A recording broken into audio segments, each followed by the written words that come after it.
Hey everyone, how you doing? This is Amon Green, Green Bay Packers all-time leading rusher, and you're watching Packers Total Access Live, your daily source for Packer content. Go Pack, go!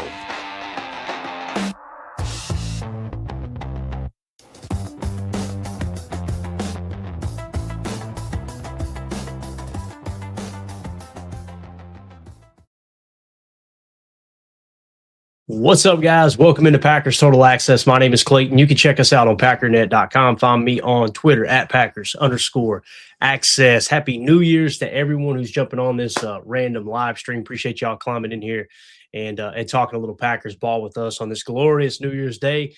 And we got a lot of college football playoffs going to be kicking off soon. So we're going to get this live and video edited out as well to you guys before all those great games kick off here in just a short bit. So we're going to dive into a couple of different topics today for the Packers. Obviously, the Trevon Diggs news, we kind of covered leading up to it, a little bit about Trevon Diggs and why it might be appealing for the Packers to sign him. Although you got some people who are over the moon about the signing. You got others that think it's a big nothing burger. I'm kind of in between. We'll talk about why I feel that way and go into all the details. We'll take you all the way back to high school for Trevon Diggs, walk it all the way up through the college performance and right into obviously the NFL draft and being taken there in the second round by the Dallas Cowboys. What he's done with the Dallas Cowboys, strengths, weaknesses, the whole 9 yards. We actually got our hands on the full scouting report coming out of college, which is really, really cool as well. So we'll get into that. We'll also show you Micah Parsons' reaction, which is really cool. And then on the backside of this show, we'll give you Jordan Love and Malik Willis update from practice and the full injury report going into Week 18 for what really feels like a preseason game against the Minnesota Vikings, as strange as that sounds for a Week 18 matchup. But before we get into everything, if you would, do that YouTube stuff, hit like, hit subscribe. If this is your first time tuning into PTA, welcome. Thank you for making us a part of your day. We're not experts. We're not insiders. We're not media members. We're fans just like you talking Packers on the daily. So if you're looking for that type of content, make sure you hit like, subscribe, and click the bell icon so you are notified, buzzed right there to your phone, right there to your desktop, right there to your laptop every time we do smash that go live button. So with that being said, I want to apologize again. You're probably tired of hearing it. I'm tired of saying it, but I apologize for the sniffling and the raspy voice and everything in between. We're trying to get on the backside of this illness here, as I'm sure many people are dealing with across the country as well. So let's waste no time, man. Let's get into it. Trevon Diggs is a Green Bay Packer. It seems like just a different time as a Packer fan. There was once a moment where these things would get mentioned, like you might trade for Micah Parsons, and it never happens, right? You might, go and sign a Trevon Diggs or claim him off of waivers. That stuff never happens in Green Bay, man.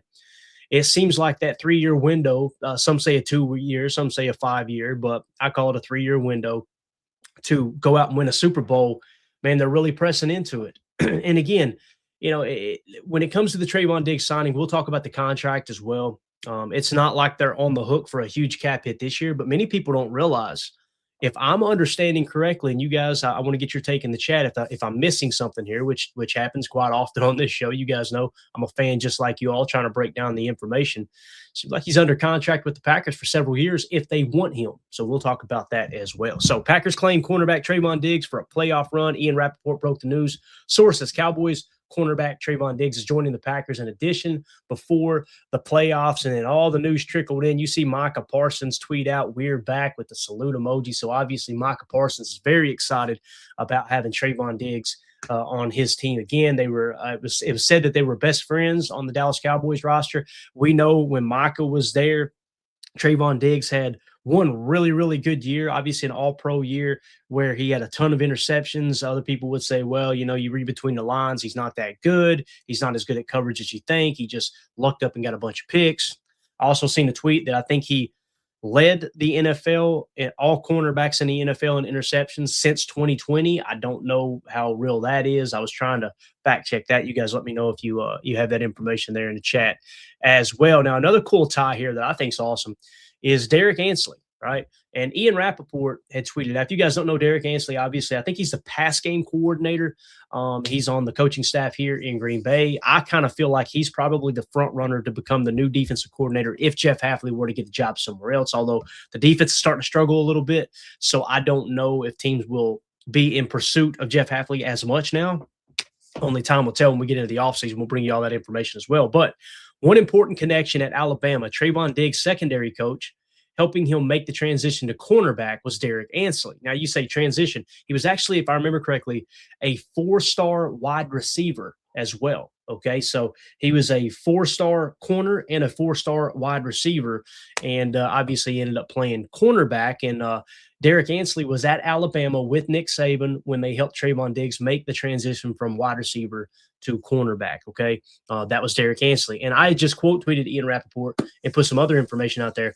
Derek Ansley with ties to Xavier McKinney and Trevon Diggs. If you guys remember, I think it was Kay Adams started to, talk about Xavier McKinney potentially signing with the Packers as we were leading into free agency a couple years ago.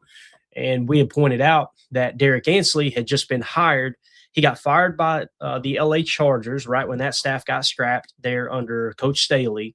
And then he signs with the Packers, and all of a sudden he started doing a little recruiting with Xavier McKinney because he coached Xavier McKinney at Alabama. So now you got a couple of former Alabama guys there, and Xavier McKinney and Trevon Diggs, who were both coached by Derek Ansley.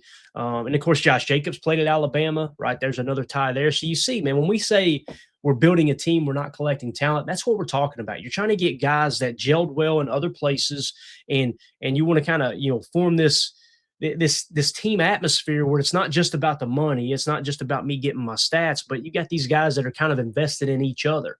And you see that with Micah Parsons here as well with Trevon Diggs. So kind of cool, all those ties there, right? Now let's talk about high school. According to, I think this was Rivals, I believe, coming out of high school, out of the Avalon School in Rockville, Maryland, I believe that is, was Trevon Diggs. He was a 4-star recruit, okay? He had a score of a 93.52. His national rank was 108th.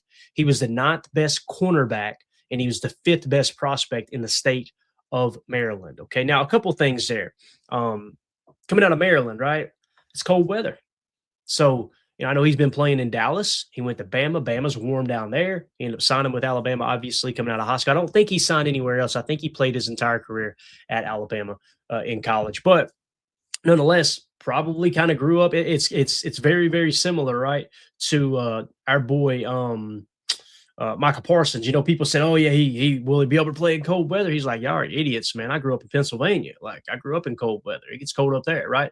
I went to Penn State. Right. So, again, just another little something behind the scenes there. But he was drafted in the second round, the 19th pick in the second round, 51st overall. Okay. So here's the full scouting report. I'm not going to go into great detail. If you guys are in our Patreon group, I posted it in there. That's where you can find this article. Again, that's patreon.com/Packer Fan Total Access. It's the best way to support what we do here at PTA. $3. Get you access to everything there. And we give a bunch of in-depth draft coverage throughout the year as well, as we get into the draft season, I should say. So, again, if you want to support the channel, that's the way to do it, and we try to give you some extra content. But when you kind of look at some of this stuff on the full scouting report, different section grades, athletic ability, they give them an 8.0, pass coverage ability at 8.5. And I say that because, ball skills / hands, he got a 9.0. And there's a portion of people that think, oh, the only thing that he's good at is catching the football, right? He can intercept the ball, yeah, but he's not good in coverage. He actually had an 8.5 in pass coverage ability coming out of college. Competitiveness, toughness, play versus the run, an 8.0, not bad, right? Instinct / awareness, 8.5. And leadership, intangibles, character, football intelligence, or what we refer to as FBI here, 8.5, right? They said Diggs is a vocal leader on defense and has a high football IQ that lets him communicate coverage adjustments with his secondary based on how the offense lines up. He's an excellent asset to have on defense. So, again, if you look at this scouting report, you go, man, what does he do bad? There's really nothing that says he does anything bad. He is a bigger cornerback. Now, some people had him listed. I think PFF had him listed at 6'2". He's technically 6'1". I think we've got the incomplete RAS card here. Obviously, it sounds like he did not perform, I'm guessing, at a combine or a pro day, but he actually measured in at 6'1", 205 pounds. And again, it's an elite composite size grade. Anytime you crack really the 5'11" mark, you're kind of considered a bigger corner, right? Some corners have been great and they've been 5'9", 5'10", but you get someone who cracks the 6 foot mark, and that's something that's kind of, That's a little bit different, right? A little bit different beast. So there's just a quick look at that. Now, if we go back to the consensus big board here in the draft in which he came out, you'll notice they actually had Trevon Diggs in the number 30 spot. Okay. So he was, according to the consensus big board, a first round talent. And it looked like he had dropped 2 spots right before the draft. This was the final consensus big board that year. The corners that year, not great, right? The number 3 overall prospect, you guys remember this name? Jeffrey Okudah. He was supposed to be a dog. I think the Lions took him early in the first round, if I remember correctly. He was considered the 3rd overall prospect. Obviously, didn't live up to that. C.J. Henderson, 14th overall. Christian Fulton out of LSU, 24th overall. A.J. Terrell out of Clemson, 25th overall. And then Trevon Diggs. When you look at those corners, there's 2 that really pop, right? Trevon Diggs, I think, has had a decent career, in my opinion, based off what he did in Dallas. It was good enough to get a second contract, right, and get some guaranteed money. And then Jalen Johnson there, who obviously ended up with the Chicago Bears, he was 33rd overall. So it just kind of shows you, man, out of all the names that are potential draft picks, you see all these players and you think, as a Green Bay Packer fan, you'd probably be okay going into a draft thinking we could get the 3rd, 14th, 24th, 25th, 30th, 32nd, 33rd, top 50 prospect at the cornerback position. You feel pretty good about them panning out. This is how the draft works. Looks like only 2 of them went on to be decent pros, right? So just another reminder of how the NFL draft is an absolute crapshoot, right? Now, pro career, according to PFF, this year's grade was a 56.1. Keep in mind, he played weeks 1 through 6, and then he was hurt until week 16, and not a good grade, right? 56.1. PFF has not been kind to him, all right? When you go through his PFF grades starting his rookie year, 62, 59, 66, 80, but that year with the 80 was when he got hurt, only 101 total snaps. Then 2024, a 56, 2025, a 56. So you can kind of see one of these don't belong if we're looking at it strictly from a PFF standpoint. So if there's anything to critique here, it's, this year's passer rating when targeted was horrible. It was a perfect passer rating when targeted in a bad way, right?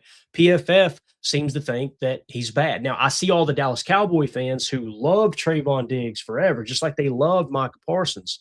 Now, all of a sudden, they're coming through going, man, PFF had it right. They had it right. Just like they said Micah Parsons was a horrible run defender until we seen him line up at defensive tackle, get a run stop. I think it was in his last game or next to last game, taking on a double team in the run.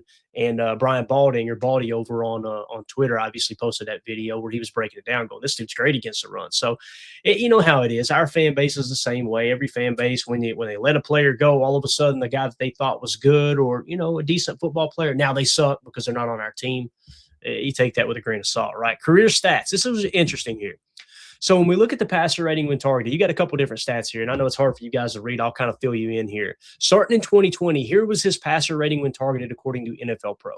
92, 60, 87, 9, a 9.9, 81, and then this year that 158.3, which is, there's no shaking it. That's horrible, right? He played really, really bad this year. But if you go back and look, his best year was in 2021. And people will say it's only because the 11 interceptions right here, right?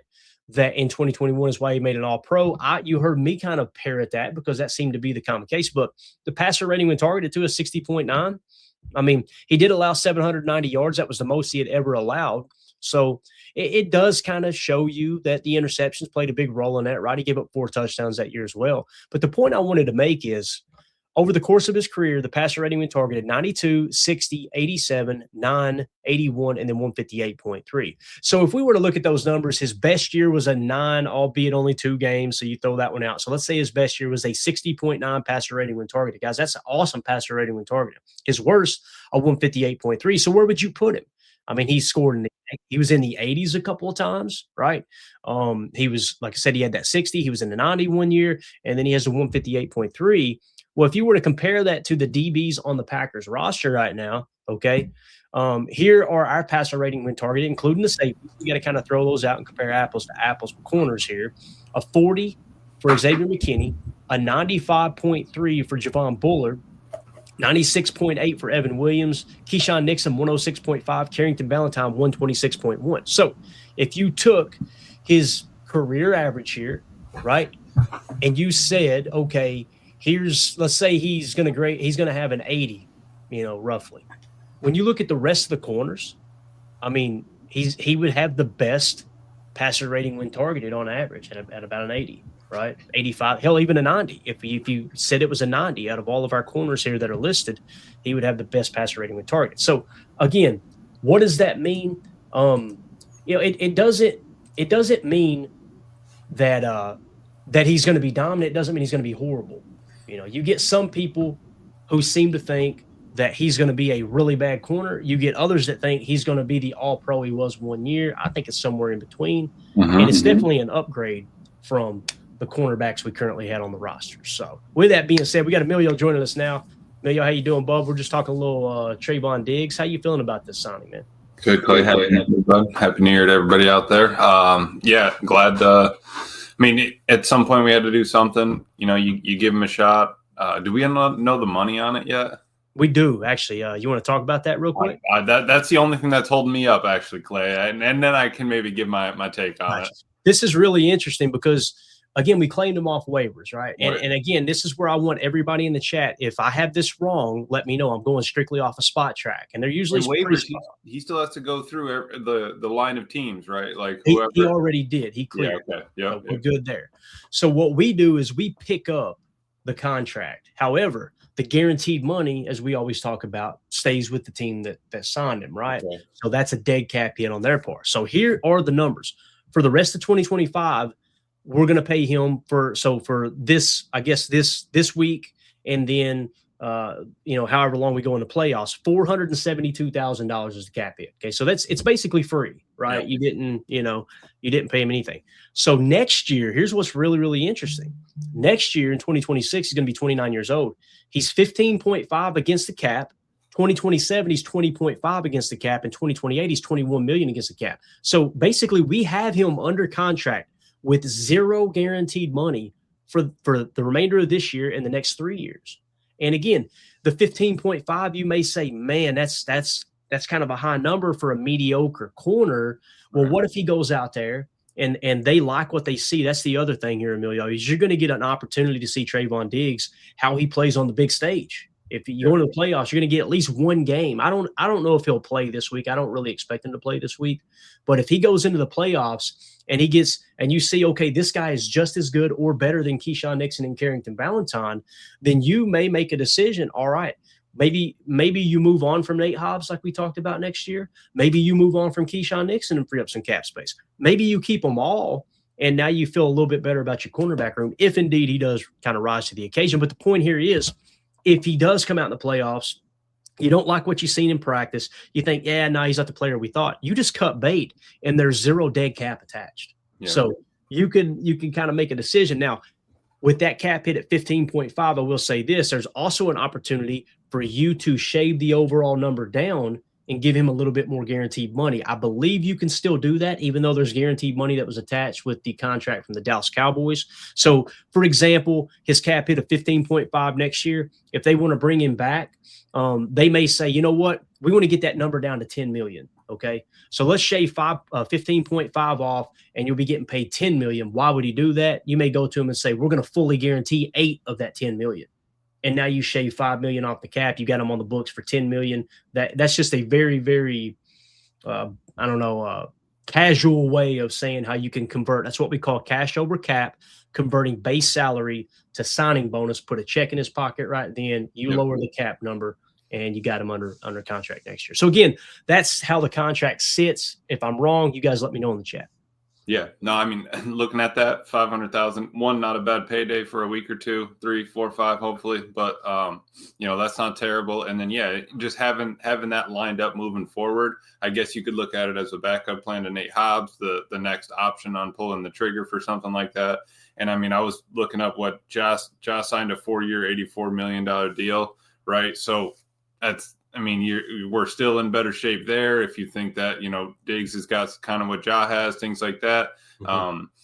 At least maybe Diggs' injuries are more lower body than I don't think maybe he had one shoulder issue, but if he can tackle and if he can, play a little coverage out there, I'm all for the shot, getting him out there. You got Mike out there. Maybe he, he's playing a little bit harder. He's on a playoff team now. You get a little bit more drive, whatever that is. Mm-hmm. I'm not mad at that. Yeah, and Greg Taylor here in the chat says, do you want to give him a shot when Micah gets back next year? That's kind of where I'm at, Greg.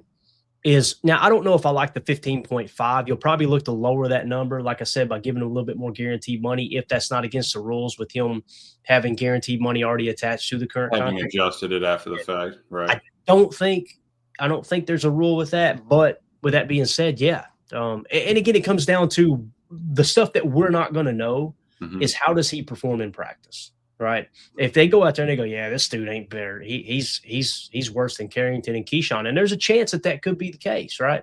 Then they may just go, okay, yeah, we got us a warm body for the roster for the playoffs. And then we move on. Everything's on the table, I guess is what I'm saying. You know, so, no, I mean, I think just what you could be setting the floor for for next offseason. You could be, you know, just in case Hobbs is out, just in case one of your other corners is leaving. It's, you know, how's the draft going to fall? I feel like you're kind of throwing a little buffer in there just by picking them up now, rather than having to fight through it in the off season. Yeah, and you get a full off season, right? So yeah. And it's and I'm trying to think of when the deadline is. I guess you got to make that decision by a certain date, or else you're kind of on the hook for that base salary or what have you. But I think it'd be awesome to get him in there with Halfley, with Ansley, his old college coach, right? So I just think it makes a lot of sense. You're getting a lot of Bama boys back together. We already got a cluster of Georgia guys together, right? It's you're trying to kind of build some unity there in that regard. But Michael Zimmerman in the comments here on Patreon says, change of scenery and change of mindset could change the trajectory of a career. This is a no-brainer, in my opinion. Go, Pack, go. Completely agree. You know, it makes a lot of sense. It does. So, if you guys are watching this video back later, let me know in the comments how you feel about the Trevon Diggs news. Do you think this is change of scenery, like Mike said, is going to be a good thing? Do you think it's going to be a flop? Do you agree with the move? Do you disagree with it? We want to hear from you guys in the comments. Make sure you hit like, subscribe, and click the bell icon so you know when we go live in the future. Next thing I was going to do here, Amelia, it was going to be kind of a short episode. I appreciate you jumping on here, man. Yeah, whatever. We're going to talk a little bit of injury report. Just give everybody an update on Malik Willis and Jordan Love. Okay, as we seen them back at practice, Rob Domofsky put this tweet out there. You guys can go find it yourself over on X and make sure you give it a retweet and everything. He said in his tweet, Malik Willis did not throw during the open viewing period and can be seen flexing his right shoulder. Jordan Love, Clayton Tune, and Desmond Ridder all through. This is the first time they've had 4 quarterbacks since training camp. That's a wild thing to think about, right? So there's obviously some concern with Malik Willis. It sounds like Jordan Love is all but good to go, you know? Yeah. Now, will he play this week? I would not anticipate that. I think that's silly to put him out there. I think just, hey, look, let's get these guys completely rested up and try to go on a run here in the playoffs, see if you can catch lightning in a bottle, which I think we all agree. The odds are kind of stacked against us, but, hey, man, we're going to go down swinging. Malik Willis, though, the fact that he couldn't throw yesterday, I think they're hoping he's going to be good to go when you get into that first round of the playoffs. That way you'll have kind of your full quarterback room, if that makes sense. We did a full breakdown on Desmond Ridder yesterday. If you guys want to go back and check it, you can see the video. Good one. I like that. It was fun kind of diving back in. And, again, we got some personal ties to some of his family and stuff back home. And he's a good dude, great human being. He has enough talent, Emilio. Some people thought he was a first-round pick. You know, it was wild to kind of see where some people had him ranked in the draft process. I just remember him getting cut on when he was at the Saints like he was just getting ripped to shreds by everybody. Like, oh man, this kid doesn't have it, all that, and you know. And Sam Darnold talk goes. You know, where is he at now? Right. So it's like you got to give him a chance. But yeah, I feel that with Malik Clay, like why would we want to push him out there, especially after he's had 2 great games, 3 great games? You'd want to rather have a backup, and 2, why would you want to bring his stock down by putting him behind an O-line that could, you know, get him lit up the last game of the season? Like the Vikings are kind of playing for something just because they've been on a tear. You know, they've been going, they've been climbing that ladder. So why are you gonna, you know, throw Malik to the wolves? Yeah, I mean, they're looking to create momentum and keep that momentum going into 2026, right? So it makes a lot of sense.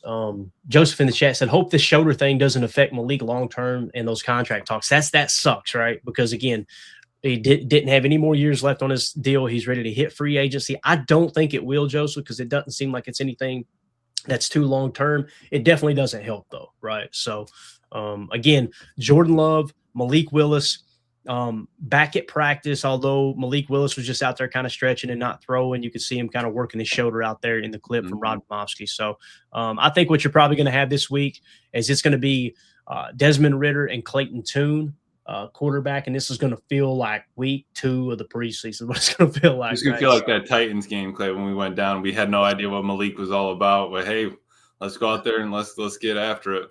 How cool would it be to see Desmond Ridder go out there and just play lights out if they do decide to start him on literally less than a week of practice, right? Just like Malik. Just so Matt LaFleur can, go and piss on somebody's foot real quick. You know what I mean? Just like, yeah, what do you think about that, boys? That's quarterback number 3.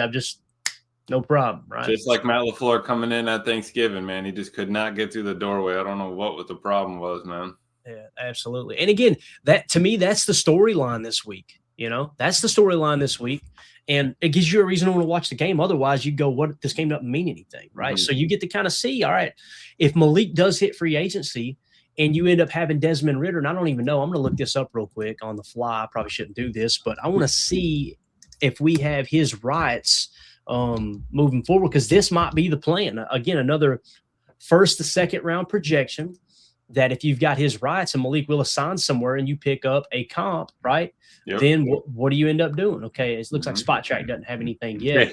J. Cole said Clayton too needs to sit down. You should have seen how many people walked out after that in.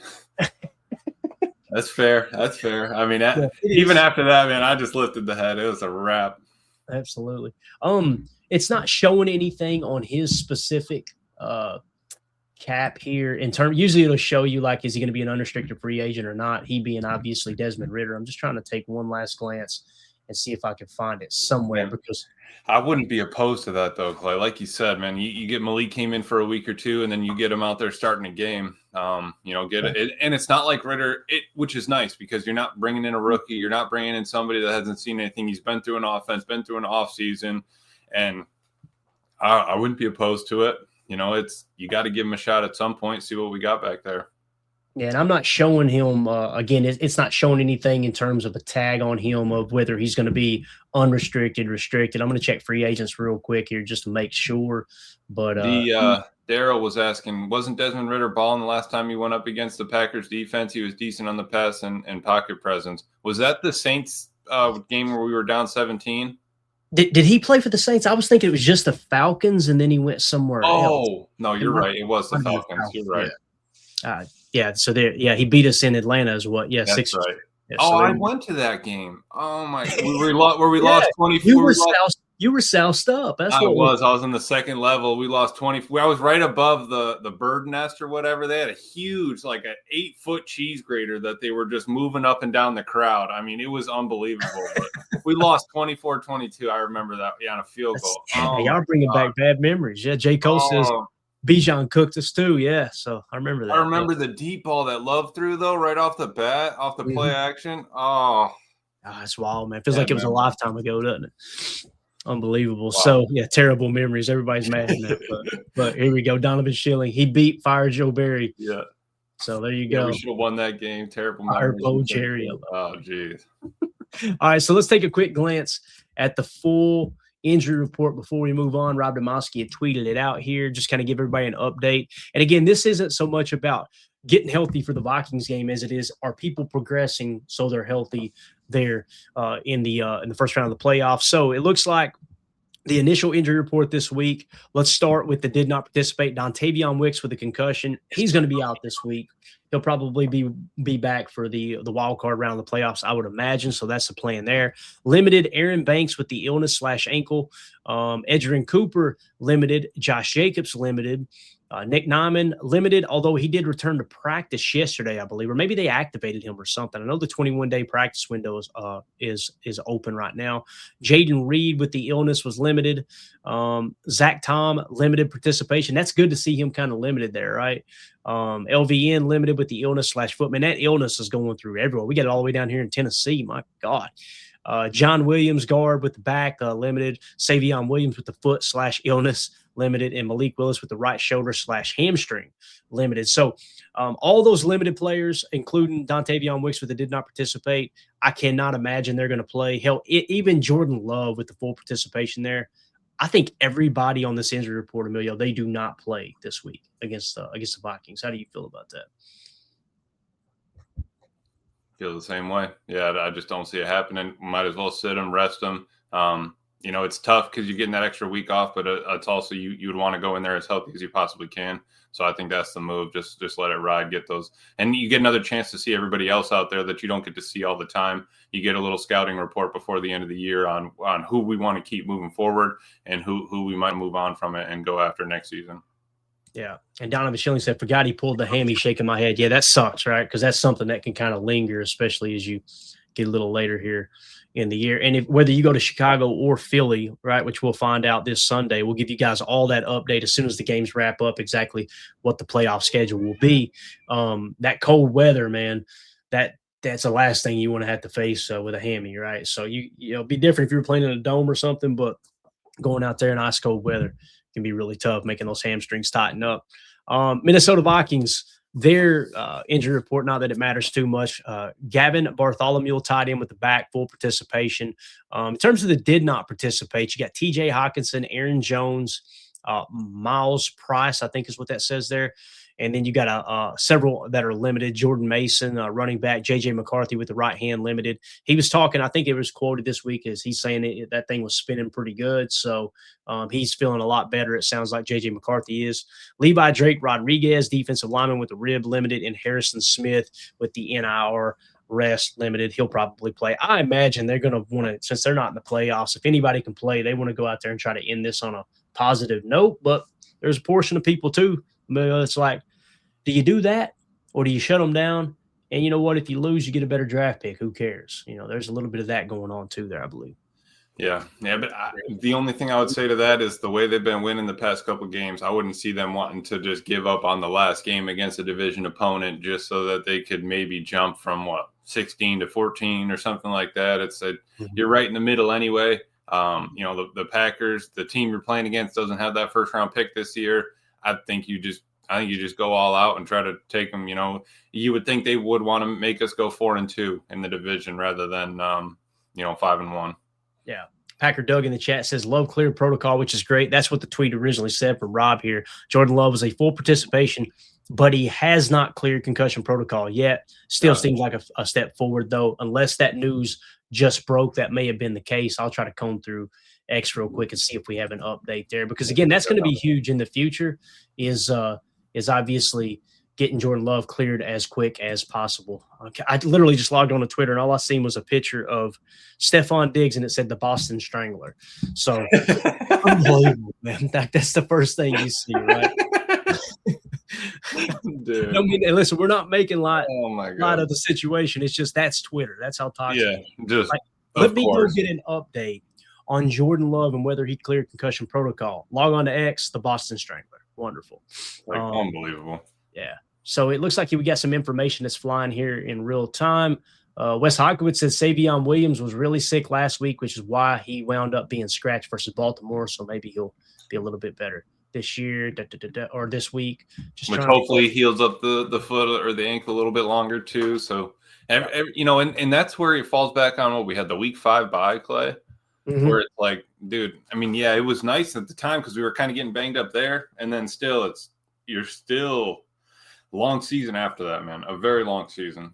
Yeah. And it was confirmed here. Thank you so much, Packer Doug, for giving us that information before we signed off. Paul Brettel, friend of the show, tweeted out, Jordan Love has cleared concussion protocol. LaFleur says that Clayton Tune will start. Mm-hmm. The intent is for Love not to play this week. So it's going to be Clayton Tune as your starting quarterback. Desmond Ridder is your backup. So, unfortunately, we won't see Desmond Ridder, but they're going to get to see him practice, and they'll have his rights obviously up through the playoffs as well, okay? So we'll get kind of a good look at him, the coaching staff will, to make a decision on, is that the guy we want to move forward with as our backup quarterback if Malik Willis does sign in free agency. So it'll be going to be interesting, and we'll see. Yeah. J. Cole, damn, I got to watch this again. We'll see, man. He gets another week of practice. Now you get to watch it from TV, though, J. Cole. You know what I'm saying? You don't have to watch it from the stands. Yeah, and you get to watch it this week, Jay, not from a standpoint of we need to win this game, but just, hey, let's see what he does well, you know? So, yeah. Wow, okay, there we go. So let's go. Love it. Emilio, you got anything else you want to hit before we wrap up, man? No, I just with the young guys going out there, not not your expected starters and all that. All right, yeah, I'll see you later, Clay. No, I'm kidding. Yeah, with all your, you don't have the starters going out there, things like that. Just play a clean game. I would just want to see 100% effort. Those, basic coaching talk points. That's what we need to see from these guys. You're almost, fighting for a spot on the team for next year, kind of on performances this year, because are you going to get another shot in the playoffs is the question. Yeah. So. Let's just, block well, tackle well, hats to the ball, all those things that you need to have in clean special teams. It's, that's reps for McManus. And, if Whelan goes out there and punts, things like that. So, it's just play a decent game, good as game as you can, and try to get out of there scot-free. Yeah. As you're talking, you know what I hear? Stress-free football this Sunday. Yeah, stress-free football. Don't matter if you win or lose this week, right, guys? Packer Doug said lots of moving parts today, kind of fun with an otherwise get healthy game. Completely agree. Yeah, it's a mini bye week that we can kind of take in as, heal up as many as you can, even though it's been 13 weeks since we've had one. And the more I read the chat, the more excited I get about this Week 18 matchup. That otherwise I would be like, who cares? But like Coach Lynn says, Hopper season. Get see a little Tyron Hopper on the field, probably. Get Cooper out of there and let Hopper take some meaningful reps. That would be huge, man, for sure. So going to be awesome. Yeah, there you go, Donovan Shilly. Y'all getting me fired up, man. Mini Micah playing, right? Get Colin Oliver in there. Get a few snaps. That's going to be awesome. As Joseph says, Oliver's playing. I assume he probably is, Joseph. I kind of expected him to play last week, but they obviously scratched him at the last second. So, what about? Look, there you go, Donovan Shilly, Matt LaFleur just said. Are you sure we couldn't get a little? Just come on saying. Now. I'm just saying. Yeah, get Zane's out, right? Zane's out, so you got we're a pretty three safety heavy kind of team. I wouldn't be opposed to seeing a little KT out there. Yeah, a little Ola Home Depot, if you're new to the channel. That was the nickname we dubbed him with. So give me that beat. Just give me 3 seconds of it again, Emilio. Just a little bit of that. Every time I walk into the store, I just feel it. Yeah, I hear that every time I walk. You just need to have that thing on repeat when you're in the store, man. I usually put my earbuds in and play it on my phone while I'm walking through the store. Yeah, I used to joke all the time, though. You can do it, we can watch, instead of you can do it, we can help. So, yeah. Anyway, all right. That's it, guys. That's all we got. Appreciate everybody jumping in here on short notice. We got college football kicking off. 3 huge. How about that game last night, Clay? Did you see that coming? Dandy. I was rooting against Miami personally. I wanted Ohio State, and I usually don't root for Ohio State, but I was hoping they just smack them in the mouth because they're so cocky. Instead, I got to watch Michael Irvin run around smacking that belt around on the sideline. He looks like he's on – a little booger sugar or something going on with Marcus. He was excited. He had a couple Celsius before the game, a couple Alanis, your little red Alanis, Clay. He had a few of them. He was fired up, man. And the memes, if you just go to Twitter right now and type in Michael Irvin, the memes are flowing like the geese of Capistrano. So absolutely gorgeous. But yeah, I ain't putting it on the screen, Jaco, but we're on the same page. So that's it.